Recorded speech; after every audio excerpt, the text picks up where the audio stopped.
Welcome class, मैं विकास। आप पढ़ रहे हैं मेरे साथ केमिस्ट्री। तो आज जो हमारा जो टॉपिक है वो क्लास 11 का chapter second structure of atom का है, टॉपिक क्वांटम नंबर। तो चलिए बढ़ते हैं अपने टॉपिक की तरफ।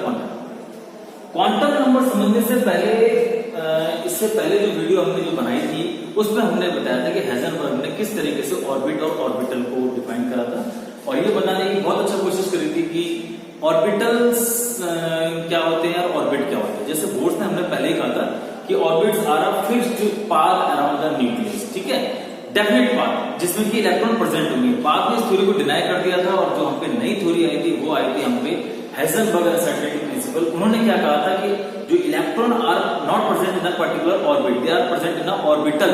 ऑर्बिटल क्या है? एक रीजन है जहां पर possibility of finding of electron सबसे ज्यादा होती है, मैक्सिमम होती है। अब ये एक एटम में बहुत सारे हो सकते हैं, ठीक है। तो चलिए आगे बढ़ते हैं। तो सबसे पहले बात करते हैं देयर आर, अगर मैं कहूं there are large number of orbital present in atom, ठीक है। अब ऑर्बिटल आप समझ गए कि रीजन जहां पे इलेक्ट्रॉन फाइंड आउट की प्रोबेबिलिटी सबसे ज्यादा है। तो जरूरी है कि आपके पास एक एटम है, उसके न्यूक्लियस के चारों तरफ सिर्फ एक ही ऑर्बिटल हो। आपके पास बहुत सारे ऑर्बिटल हो सकते हैं। जब आपके पास ऑर्बिटल ज्यादा मिलते हैं तो ये भी पॉसिबिलिटी बनती है कि हर ऑर्बिटल अपने एक जैसा तो होगा नहीं, डिफरेंट होगा। तो कैसे डिफरेंट होगा? ऑर्बिटल आर डिफर बाय कैसे? शेप। जरूरी नहीं कि सारे ऑर्बिटल्स एक जैसे हो, साइज, ओरिएंटेशन। तो ये कुछ चीजें हैं जो हर ऑर्बिटल के लिए एक जैसी नहीं हो सकती, वो इनमें कहीं ना कहीं अलग अलग होगा। क्या कहा? एटम्स के अंदर बहुत सारे ऑर्बिटल हो सकते हैं, जरूरी नहीं कि सारे ऑर्बिटल एक ही सेम साइज या फिर ओरिएंटेशन के हो, सबका अलग अलग हो सकता है, ठीक है। अब इन ऑर्बिटल में ही हमें इलेक्ट्रॉन मिलते हैं, ठीक है। तो इलेक्ट्रॉन की बात हो रही, कहां पर इलेक्ट्रॉन है ये बताना चाह रहे हैं। अभी धीरे धीरे क्वांटम नंबर की तरफ बढ़ते जा रहे हैं। इनको जो हम डिफाइन करते हैं, दे आर, कौन से? इनकी बात करो, they are identified by 4 parameter. जहां पर हम चार्ट्स के लेकर के चलते हैं जो ये बताता है हमें कि इलेक्ट्रॉन एक्चुअल में न्यूक्लियस के चारों तरफ है तो सही, लेकिन एग्जैक्टली कहां पर है ये हमें पता चलता है। They are identified by 4 parameter. इन्हीं को हम कहते हैं आर कॉल्ड, क्या कहते हैं इसे? Quantum number. तो समझ में आया क्वांटम नंबर, ठीक है। क्वांटम नंबर क्लियर हो? क्वांटम नंबर क्या है? क्वांटम नंबर से हम ये पता लगाने की कोशिश करते हैं कि इलेक्ट्रॉन एग्जैक्टली एटम्स में किस पोजीशन पे ऑर्बिटल में कहां पर, ठीक है। क्लियर हो गया? अब वो 4 पैरामीटर्स क्या है, उसे वन बाय वन लिखिए तो फिर सबसे डिफरेंट। सबसे पहला जो पैरामीटर वो होता है हमारे पास प्रिंसिपल क्वांटम नंबर, ठीक है। प्रिंसिपल क्वांटम नंबर इसे हम डिनोट करते हैं स्मॉल एस, क्लियर है। सेकंड जो आएगा हमारे पास वो आएगा हमारा azimuthal quantum number, azimuthal quantum number. या हम इसे ये भी बोल सकते हैं एंगुलर मोमेंटम क्वांटम, ठीक है। जो थर्ड आ जाएगा मेरे पास वो आ जाएगा आपका इसमें लिखिए प्रिंसिपल। जो थर्ड आएगा आपके पास वो आएगा मैग्नेटिक क्वांटम, ठीक है। थर्ड हो गया मैग्नेटिक क्वांटम। जो फोर्थ आएगा, अच्छा इसको हम एन से दिखाते हैं, इसको हम स्मॉल एन से डिनोट करते हैं और मैग्नेटिक क्वांटम नंबर को स्मॉल एन से डेसिग्नेट करते हैं, ठीक है। जो लास्ट आपके पास वो है आपका spin quantum number, spin quantum number. तो ये 4 पैरामीटर्स हैं क्वांटम, और इन्हीं 4 पैरामीटर्स को हम एक साथ बोलते हैं क्वांटम नंबर, जो ये बताते हैं कि इलेक्ट्रॉन ऑर्बिटल एटम्स के न्यूक्लियस के अराउंड कौन से ऑर्बिटल में कहां पर प्रेजेंट है, ठीक है। तो ये हमारा क्लियर हो गया। तो वन बाय वन स्टार्ट करते हैं अपना। सबसे पहले प्रिंसिपल क्वांटम नंबर। तो पहला है हमारे पास प्रिंसिपल क्वांटम नंबर, ठीक है। प्रिंसिपल क्वांटम नंबर को स्टार्ट करते हैं। देखो हमने प्रीवियस थ्योरी में अपना पढ़ा था, जो बोर्ड्स की थ्योरी थी, हमने क्या पढ़ा था कि ये आपका कोई एटम है, इसके बीच में जो न्यूक्लियस है चारों तरफ क्या होंगे? इलेक्ट्रॉन प्रेजेंट होंगे, ठीक है। यहां पर अभी हम यही लेकर के चलते हैं प्रिंसिपल क्वांटम नंबर क्या होता है, मेन एनर्जी सेल्स को ही हम क्या कहते हैं, प्रिंसिपल क्वांटम नंबर। पहले मैं समझा था, उसके बाद मैं इसको डिफाइन करूंगा, ठीक है, दोनों की डेफिनेशन। प्रिंसिपल क्वांटम नंबर, अब सपोज अगर मैं कह रहा हूं कि जो ये न्यूक्लियस है, इसका जो पहला जो रीजन है, मैं ऑर्बिटल नहीं बोल रहा हूं, ऑर्बिटल्स बोल रहा हूं, उसका जो रीजन है, तो पहले वाले जो न्यूक्लियस के पास उसको बोलेंगे के principal quantum number, K shell, तो मतलब ये मेन एनर्जी सेल है, मेन एनर्जी सेल। क्या बता रहा है ये principal quantum number, main energy, भाई इलेक्ट्रॉन अभी मेनली कहां पर प्रेजेंट है, जो उसकी जो सेकंड जो होगी वो होगी एल, ठीक है, जितना जितना न्यूक्लियस एल, थर्ड एन और फोर्थ एन, तो ये जो है के एल एम एन, ये है आपके principal quantum number, main energy shell, ठीक है। अब इसके और अंदर जाएंगे, और अंदर जाएंगे, इस तरीके से क्या करते हैं, इलेक्ट्रॉन को पता लगाते हैं कि एग्जैक्टली कहां पर है, तो ये आपका आ गया के एल एम एन। अब अगर मैंने बोल दिया कि प्रिंसिपल क्वांटम नंबर क्या बताता है, मेन एनर्जी सेल को डिनोट करता है, किससे डिनोट करते हैं, इसमें स्मॉल एन से, ठीक है। जितने पास अगर मैं बात करूं के, तो के के लिए एन की वैल्यू क्या हो जाएगी 1, अगर मैं एल की बात करूं एन इक्वल टू 2, एम की बात करूं तो एन इक्वल टू 3, इस तरीके से सो ऑन, एन की बात करूं तो एन इक्वल टू 4, समझ में आ गया, एन की वैल्यू 1 2 3 4 मतलब के एल एम। एक चीज और हमने पहले भी पढ़ा है कि मैक्सिमम इलेक्ट्रॉन एक सेल में कितने आ सकते हैं, तो यहां पर मैक्सिमम इलेक्ट्रॉन इन सेल, तो ये भी क्या है, यहाँ पे रिलेशन 2n²। अगर मैं बात करूं यहाँ पर n की, n इक्वल टू 1, तो जो यहाँ पर जो इलेक्ट्रॉन जो होंगे मेरे पास, तो 1 रख देंगे हम यहाँ पे, तो कितने 2 इलेक्ट्रॉन, मतलब k वाले में सिर्फ 2 ही इलेक्ट्रॉन हमें मिलेंगे। अगर मैं यहाँ पर की बात करूं 2 to the 4 to the 8, तो यहाँ पर जो इलेक्ट्रॉन होंगे वो होंगे 8, और इस तरीके से आप यहाँ पर 3 to the 9 to the 18 electron, और 3 इसी तरीके से कितने चले जाएंगे 4, अगर मैं यहाँ पे करूं तो n की पावर 4 32, तो 32 इलेक्ट्रॉन किस वाले में, n वाले में आपको मिलेंगे। ये रिलेशन हो गया, ये हो गया डेफिनेशन हो गई। एक चीज और, प्रिंसिपल क्वांटम नंबर एक और हेल्प करता है हमारी average distance from a nucleus to a electron भी हमें बताता है, कौन, principal quantum number, average distance, ठीक है। तो ये डेफिनेशन भी लिख सकते हैं यहाँ पे कि प्रिंसिपल क्वांटम नंबर कहां क्या हेल्प करता है, एक तो बताता है मेन एनर्जी सेल, दूसरा average distance from the nucleus to the electron, तीसरा कि किस कौन के पास में कितने इलेक्ट्रॉन एकोमोडेट कर सकता है। तो पहला कॉन्सेप्ट करूंगा प्रिंसिपल क्वांटम नंबर। बढ़ते हैं नेक्स्ट टॉपिक की तरफ, क्या हमारा एजीमुथल क्वांटम। नेक्स्ट जो क्वांटम नंबर हमारे पास हुआ है एजीमुथल क्वांटम नंबर। काम क्या करता है, क्या बताने की कोशिश करता है, ऑर्बिटल्स के अंदर पहले डिनोट करते हैं सेवन, ठीक है। सबसे पहले ये क्या डिस्क्राइब करता है, डिस्क्राइब एंगुलर मोमेंटम। सबसे पहले इलेक्ट्रॉन का एंगुलर मोमेंटम, दूसरा उसका शेप बताने में भी क्या करता है, हेल्प करता है, कौन, एजीमुथल क्वांटम नंबर, ठीक है।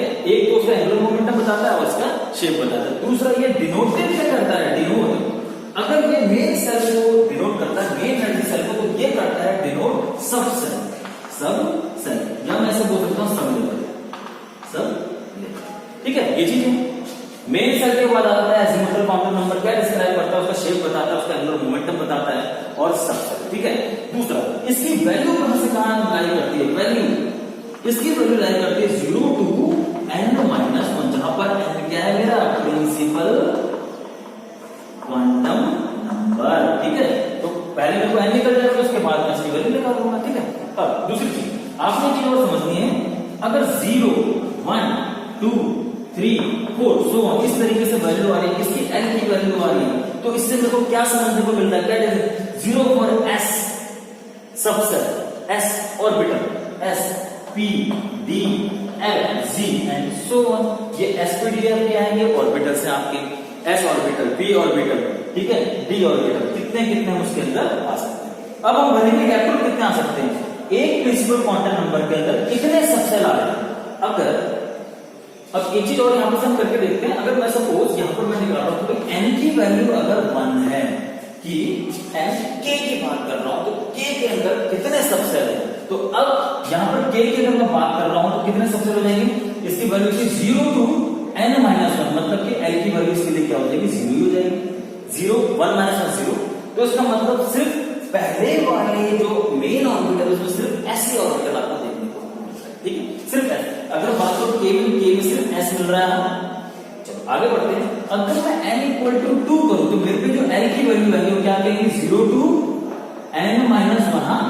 0 2 कहां से कहां तक 0 2 n कितना पे 2 माइनस 1 मतलब 0 और 1 दो वैल्यू मिल गया आपको। इसका मतलब s भी मिल गया और p भी मिल गया, समझे? अब यहां समझो मतलब l सेल के अंदर दो सबसेल है, आपको s भी मिलेगा p भी मिलेगा, तो दूसरे वाले l के अंदर s और p मिलेगा, d f नहीं मिलेंगे। समझ में आ रहा है क्या कहना चाह रहा है सिंपल क्वांटम नंबर?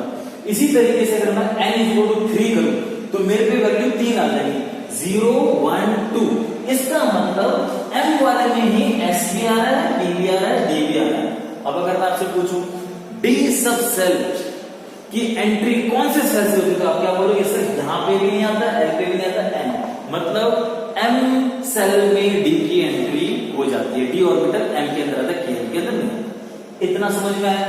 ठीक है, तो एक फॉर्मूला है मैं वो लिख देता हूं यहां पर, उसके बाद हम बढ़ते हैं अपने अगले क्वांटम नंबर की तरफ, मैग्नेटिक क्वांटम। यहां पर मैंने डेफिनेशन लिख दिया मैग्नेटिक क्वांटम नंबर, जो नेक्स्ट क्वांटम नंबर हमारा ये हमें क्या बताता है। अच्छा एक चीज ये भी ध्यान रखो, एंगुलर मोमेंटम अगर निकालने के लिए कहीं पे एमसीक्यूज के क्वेश्चन आते हैं, फॉर्मूला आता है, तो ये कॉम्पिटिटिव एग्जाम के पॉइंट ऑफ व्यू से इंपॉर्टेंट है। h अपॉन 2 पाई रूट के अंदर l l प्लस 1 l क्या हमारे पास जो वैल्यू यहां पे लिखा है। ठीक है, बढ़ते हैं अपने नेक्स्ट जो हमारा मैग्नेटिक क्वांटम नंबर है। Magnetic quantum determines the orientation of orbital in space. ठीक है, अगर इस डेफिनेशन लाइन से आपको कंफ्यूजन हो तो आपको सिंपल सा ध्यान रखना है कि जो मैग्नेटिक क्वांटम नंबर होता है ये हमें क्या देता है, टेल अबाउट इसके बारे में बताता है हमें, ऑर्बिटल के बारे में, ऑर्बिटल इसके बारे में हमें बताता है कौन, मैग्नेटिक क्वांटम नंबर। ठीक है, अब कैसे बताता है? देखो होता क्या कि अगर किसी इलेक्ट्रॉन को के सामने मैग्नेटिक फील्ड लेकर के आएंगे तो इलेक्ट्रॉन क्या करता है, मैग्नेटिक फील्ड से इन्फ्लुएंस होता है, धीरे धीरे करके हमें क्या देने लग जाएगा, magnetic quantum number, magnetic field orientation हमें बताया। ठीक है, इसकी फील्ड में एक्सटर्नल इलेक्ट्रिकल और मैग्नेटिक फील्ड में इलेक्ट्रॉन कुछ ना कुछ डिफ्लेक्ट होता है। तो कुल मिलाकर के अगर मैं डायरेक्टली पॉइंट टू पॉइंट बात करूं तो मुझे ऑर्बिटल के बारे में बता रहा है। ठीक है, तो देखो चार चीजें क्लियर हो रही है। ऑर्बिटल, सबसे पहले ऑर्बिटल, उसका शेप, उसका साइज और उसका ओरिएंटेशन, ये चार चीजें चार पॉइंट डिफरेंट होती है। तो अब मैं अच्छा वैल्यू ये कहां से वैल्यू लाई करती है, इसकी वैल्यू लाई करती है -L2 + L। ध्यान देना ये वाला कभी भी नेगेटिव नहीं हो सकता, ये नेगेटिव से पॉजिटिव की तरफ जा रहा है। अब मैं क्या करता हूं, इस तीनों को प्रिंसिपल, एजीमुथल, एंगुलर तीनों को एक साथ लेकर के आपको समझाने की कोशिश करता हूं। जैसे ये वाला मैंने छोड़ा हुआ था, इसको दोबारा देखो। अगर n इक्वल टू कहीं पे क्या है 1 है, क्योंकि ये कभी भी 0 नहीं हो सकता, n इक्वल टू 1 है, मतलब ये दिखा रहा है केस है, केस है की बात करूं, केस है तो सबसे निकालने की अगर बात करूं तो वो आता है मेरा n। इसी के अगर मैं 1 नंबर में बात करूं, l कितना हो जाएगा, 0 टू n माइनस 1, मतलब कि इसके लिए सिर्फ l की वैल्यू कितनी आ रही है, 0 ही आ रही है। 0 l की वैल्यू आ रही है, इसका मतलब इसमें क्या है, s। ठीक है, तो मैं यहां से कह सकता हूं दोनों को लेकर के अगर मैं बात करूं तो ये आ सकती है हमारे पास 1s। ठीक है, 1s आ गया। अगर मैं दोनों को लेकर के बोलूं तो 1s, तो कुल मिलाकर के यहां पर सिर्फ 1s या फिर 2s 3s 4s बस यहीं तक बात खत्म हो जाएगी। अगर मैं इसके लिए m निकालूं, निकालो m, तो m क्या होता है, -L2 + L, तो इसके लिए तो 0 ही आ रही है। इसका मतलब इसके लिए सिर्फ मैं बात करूंगा 1s की ही बात करूंगा, इसमें xyz कॉन्सेप्ट नहीं आ रहा है। ठीक है ना? अच्छा, अगर मैं बात करूं सेकंड सेल की, देखो मैं तीनों को एक साथ लेकर चलता हूं, 2, तो अगर n इक्वल टू 2 है, ये वाला l वाले में बात कर रहा हूं। ठीक है, तो अगर यहां पर n इक्वल टू 2 है, मैं l की बात कर रहा हूं, तो यहां पर जो l की वैल्यू है वो क्या क्या आ जाएगी, 0 और 1। n माइनस 1 मतलब 2 में से एक या एक बचा, इसका मतलब s भी आ रहा है, p भी आ रहा है, s सेल p सेल। यहां पर जो ऑर्बिटल थे, ठीक है, यहाँ पे ऑर्बिटल कितने हैं, 0 ऑर्बिटल, यहाँ पे एक भी ऑर्बिटल नहीं। अच्छा अगर मैं यहाँ पर मैं बात किया तो सही, यहाँ पे एक ही ऑर्बिटल 1 ऑर्बिटल, 0 मतलब कि 1 से इंक्रीज करना। अगर मैं यहाँ पर बात करूँ l इक्वल टू 0, ये 0 और 1 के, तो यहाँ पर n की वैल्यू 2 आ रही है। n की वैल्यू एक बार l इक्वल टू 0 में लिखेंगे तो क्या आ रही है, 0 से 0 मतलब कि 0 1। और अगर मैं n की वैल्यू कहाँ देखूं, l इक्वल टू 1 पे देखूं तो ये क्या हो जाएगा मेरा -L2 + L, मतलब कि -1 0 और 1 यहाँ पर आ जाएगी मेरे पास 3। तो आप देखो क्या क्या हो रहा है, किस तरीके से n l और n की वैल्यू। तो यहाँ पर हमने एक चीज सीख ली कि जो s सेल है उस पे सिर्फ 1 ऑर्बिटल है, जो s सेल है इस पे ऑर्बिटल कितना है, 1।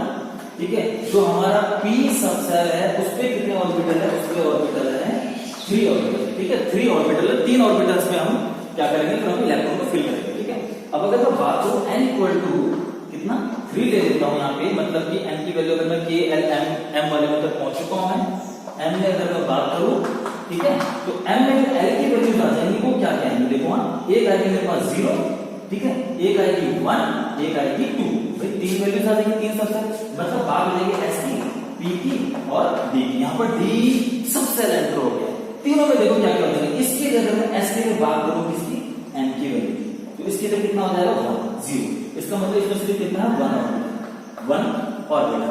अगर मैं बात करूं 1 के लिए p वाले में n की वैल्यू आ रही है -1 0 और 1, मतलब कि 3 ऑर्बिटल है, 3 ऑर्बिटल है जहां पे इलेक्ट्रॉन हो सकते हैं, ठीक है। अगर मैं बात करूं 2 की, d वाले की, यहां पर जो n की वैल्यू आ रही है -2 -1 0 1 2 1 2 3 4 5 समझे, मतलब d वाले में 5 ऑर्बिटल है, समझे, क्लियर हुआ कंसेप्ट। इस तरीके से हम आगे निकालते चले जाते हैं। ऑर्बिटल क्या है, सपोज ये आपका कोई एटम है, अगर मैं बात करूं फिर k के लिए, तो k में अगर k सेल की मैं बात करूं तो उसमें सिर्फ एक ही ऑर्बिटल है। ऑर्बिटल से मैं मतलब ले सकता हूं, अगर मैं s की बात करूं तो उसके सिर्फ एक ही ऑर्बिटल, यहीं पे एक ही बॉक्स में इलेक्ट्रॉन आ सकते हैं, कितने आएंगे मैं बता रहा हूं। p की अगर मैं बात करूं, यहाँ पर 3 ऑर्बिटल आ जाएगा आपके पास, p कहीं भी निकालो तो आपके 3 ऑर्बिटल आ जाएगा p। और अगर मैं d की बात करूं तो आपके पास 1 2 3 1 2 3 4 ये 5 ऑर्बिटल आ जाएगा, मतलब 5 डब्बे, 1 2 3 4 5, इन 5 डब्बों में आप इलेक्ट्रॉन फिल कर सकते हो। मैं आपको बता दूं एक डब्बे में 2 इलेक्ट्रॉन फिल होते हैं, क्लियर हो। s वाले में एक ही डब्बा है, एक 2 इलेक्ट्रॉन, p वाले में 3 डब्बे हैं 6 इलेक्ट्रॉन, एक पे 2, d वाले में 5 डब्बे हैं 10 इलेक्ट्रॉन आप यहाँ पे पढ़ सकते हैं। समझ में आ रहा है, इस तरीके से क्वांटम नंबर बन लगा। एक चीज और छोटी सी जो छूट गई यहाँ पे, जैसे कि सपोज अगर मैं s इसकी p की बात करते हैं, तो जो पहला डब्बा जो रहता है मेरे पे, तो वो किस चीज का रहता है, px py pz। हम किसी चीज को x y z एक इलेक्ट्रॉन का ओरिएंटेशन पे स्पेशल अरेंजमेंट दिखाते हैं, x y z में दिखाते हैं। तो अगर इलेक्ट्रॉन कहीं भी प्रेजेंट है, तो अगर p पे बात करो तो p x axis, p y axis, p z axis, ठीक है। d की अगर मैं बात करूं तो 5 बॉक्सेस हैं, तो पहला वाला आ जाएगा, जैसे सपोज करो d की अगर मैं बात करता हूं तो पहला बॉक्स आ जाएगा d dx dy dz, बचेगा dx square minus y square dz square, 1 2 3 4 5, तो ये सब के सब x square minus y square, x और y के बीच वाला स्पेशल अरेंजमेंट, z वाला मतलब उसके बीच में, z में उससे रिलेटेड बीच वाला। तो ये आप ऑर्बिटल और शेप वाले में पढ़ेंगे, मैंने बता दिया कि एक एक डब्बे क्या है। फिलहाल यहाँ पर इसका सिर्फ आपको समझना है, अब तो आपने इलेक्ट्रॉन फिलिंग करनी है। तो ये कॉन्सेप्ट आपका एसपीडी में मैंने सब बता दिया, कितने ऑर्बिटल है। अगर आपको ये पता चल गया भाई एस में एक ही ऑर्बिटल है, ठीक है, अगर एस में एक ऑर्बिटल है तो 2 इलेक्ट्रॉन भर सकते हैं, इसमें 3 ऑर्बिटल में 6 इलेक्ट्रॉन भर सकते हैं, 5 वाले में 5, इसके बाद आएगा एफ, उसमें 7, तो 7 2 जब 14, 7 डब्बे आएंगे, 7 ऑर्बिटल मिलेंगे, हर डब्बे में 2 इलेक्ट्रॉन भरेंगे, और 2 7 × 2 14 इलेक्ट्रॉन आप एफ वाले में पढ़ सकते हैं। इस तरीके से इलेक्ट्रॉन की फिलिंग करते चले, समझ आया। चलिए लास्ट क्वांटम नंबर है हमारे पास spin quantum number. Spin quantum number ये क्या बताता है, it describe the spin of an electron, ठीक है, मतलब describe spin orientation of electron. अब ये क्या है, देखो हम क्या सपोज करते हैं कोई इलेक्ट्रॉन है, तीनों चीजों से हमारा आधा काम पूरा हो चुका है, बस एक छोटा सा काम है कि इलेक्ट्रॉन जो है न्यूक्लियस के अराउंड तो घूम ही रहा है, लेकिन वो अपने एक्सिस के अराउंड भी क्या कर रहा है, स्पिन कर रहा है। अब वो स्पिनिंग कैसे हो सकती है, क्लॉकवाइज या फिर एंटी क्लॉकवाइज, अप या फिर डाउन, आप कुछ भी बोल सकते हैं। तो जो स्पिनिंग हो रही है एंटी क्लॉकवाइज क्लॉकवाइज कुल मिलाकर के, अगर मैं किसी ऑर्बिटल में, ना ध्यान देना है, किसी ऑर्बिटल में हर और कितने भी ऑर्बिटल हो, एक डब्बा ही तो रहेगा, इसमें 3 डब्बे, एक डब्बा आप एज्यूम करके देखो, कोई से भी डब्बा उठा लो, उसमें जो इलेक्ट्रॉन की फीलिंग होगी वो क्या होगी, अप एंड डाउन, मतलब कुछ इस तरीके से दिखाओगे आप, एक को ऊपर की तरफ, एक को नीचे की तरफ, मतलब कोई भी 2 इलेक्ट्रॉन एक ही तरफ को नहीं हो सकते, अगर एक की क्लॉकवाइज है दूसरे की एंटी क्लॉकवाइज है। तो इलेक्ट्रॉन फीलिंग, सपोज अगर इलेक्ट्रॉन 2 इलेक्ट्रॉन मैंने भरे हैं, तो दोनों इलेक्ट्रॉन को देखो मैंने स्पिन क्वांटम नंबर से एक को अप और एक को डाउन, या एक को एंटी क्लॉकवाइज को क्लॉकवाइज करना। तो ये हो गया हमारे सारे के सारे क्वांटम नंबर फिनिश।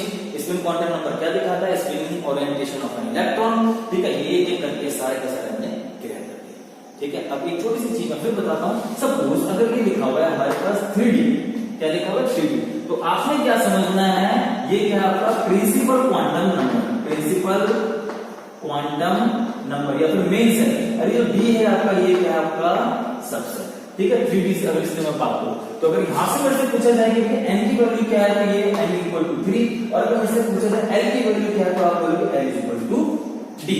d से मतलब कहां पर आ रहा है देखो यहां पर मैं जो बताया था 0 1 2 तो d इक्वल टू कितना आ जाएगा 2 आ जाएगा। l आपको इस तरीके से दिखाया। आपके पास एनसीईआरटी में कुछ क्वेश्चन है जिसमें से डेजिग्नेशन दे रहा बता रहा बोल रहा है कि इसका डेजिग्नेशन पूरा फॉर्मूला लिखो तो इस तरीके से हम कर सकते हैं। अगर मैं यहाँ पे और करना चाहूँ तो 3d2 तो समझ है ना 3d d में 5 डब्बे बन गए आपके, ठीक है उसमें से 2 इलेक्ट्रॉन है, एक में फर्स्ट में सेकंड में। इलेक्ट्रॉन ऑर्बिटल में कैसे बढ़ते हैं ये हम पढ़ेंगे नेक्स्ट वीडियो, ठीक है। तो यहां तक हमारा जो कॉन्सेप्ट था जो टॉपिक था क्वांटम नंबर एक कंप्लीट हो गया। आई होप आपको ये वीडियो बिल्कुल समझ में आई होगी। कहीं भी कोई प्रॉब्लम हो आप नीचे कमेंट बॉक्स में लिख सकते हैं।